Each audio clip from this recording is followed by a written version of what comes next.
give you a little background. I was a high school speech and theater teacher for 13 years. Yeah. Thank you. And then I ended up on a crazy television show for morbidly obese people. Not something I thought I was going to be when I was in the first grade, and Mrs. Taylor asked me what I thought my future plans were. It's been quite a journey from there to here, but it's been a joyful journey. I was one of those crazy people who actually, I really liked my husband. I hear that isn't always the case. We were that quirky couple that we actually taught together, we grocery shopped together, we did everything together. And then we had a curly, red-headed 5.5-year-old named Macy, who could tell you that the leader of South Korea was Ro Bouillon while turning a cartwheel. And then we had our Caleb, 9.5 pounds, blonde hair, blue-eyed, completed our family in a perfect way. And literally in the blink of an eye, everything that I knew in life changed. A man going over 100 miles an hour hit them head on. I was not in the car with them, and I was later told that there were no survivors.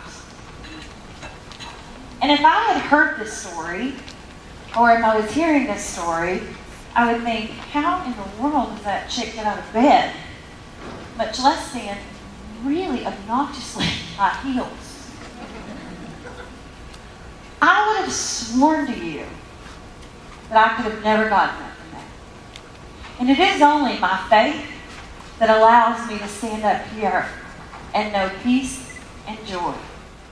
I've been heavy most of my life, but for the first time I really felt like my weight was weighing me down. So I decided I was going to join a gym.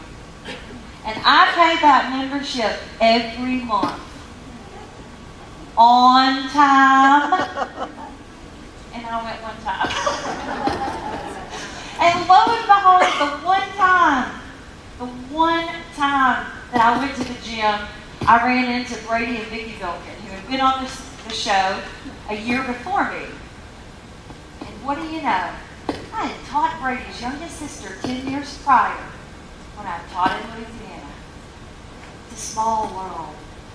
So I decided I was going to sign up for Vicki. She wrote a blog.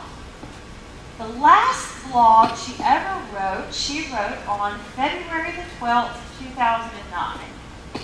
How do I know that? Because I'm terrible with dates and names.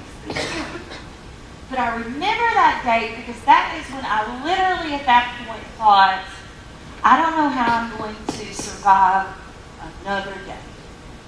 You see, on February the 13th, 2009, I honestly didn't know I was going to get out of bed the next day. Because I know people talk all the time about life's too short, you better take it by the reins, or life's too short not to do this. Well, when you're a 34-year-old widow, life is really long to exist out your days. And you know the thing about it is, I've met way too many people traveling around that are existing out their days. It doesn't take a catastrophic tragedy in your life that everyone says, oh my goodness. You see, it's those quiet things that just take you down, until you wake up and you think, what am I doing? I'm not a healthy woman by any stretch because I'm just going through the motions. And I thought, you see, when I looked in the mirror, it had nothing to do with the weight. I could have cared less about that. I was in Texas, and I thought I was really cute still.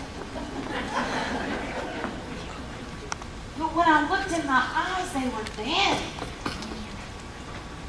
And I thought, I should have been in the van. And this is what I was going to do with my life. I couldn't keep doing what I was doing. And so it was beautiful on this crazy adventure through a television show. Who does that? I was able to have challenges and things to do that put me so far out of my comfort zone, but then it was though my comfort zone no longer existed. I thought I was going to go on this show and go right back to teaching freshmen. English. The Lord had a lot of different plans for me. I was scared to death to do this. My knees would knock. I would stand behind a podium. I would have notes. I would cry. It was horrible. I was horrible. But when you act in obedience and you step out of your comfort zone, it's amazing the different things that then you become able to do that you didn't do well in the beginning.